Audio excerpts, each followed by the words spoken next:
আসসালামু আলাইকুম বন্ধুরা, চলে আসলাম সাইডের ভিতরে। আমাদের কোম্পানির এই গাড়িটা ব্রেকডাউন হয়ে গেছে।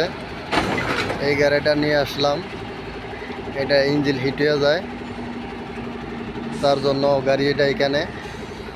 এই যে দেখুন, এই কেরানালা গাড়ি সিআরটি, এটা ব্রেকডাউন।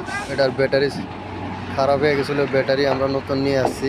আমি কোনো রকম টেম্পোরালি এই গাড়িটারে, এই যে আমাদের কোম্পানি আর একটা সিআরটি খারাইছে এখানে।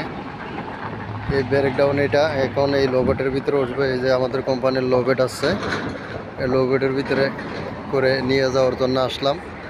আমরা আরেক জায়গায় গেছিলাম, ওই জায়গাতে আমরা ক্যাম্পের জেনারেটর খারাপ হয়ে গেছিলো, পাইপ লিক হয়ে গেছিলো। ওই পাইপ রেডি করিয়া জেনারেটর চালু করিয়া জেনারেটর ঠিক করে চলে আসলাম এখানে এই গাড়ি এটা নেওয়ার জন্য। এই গাড়ি এটা এখন লোবেটের ভিতরে লোড হবে।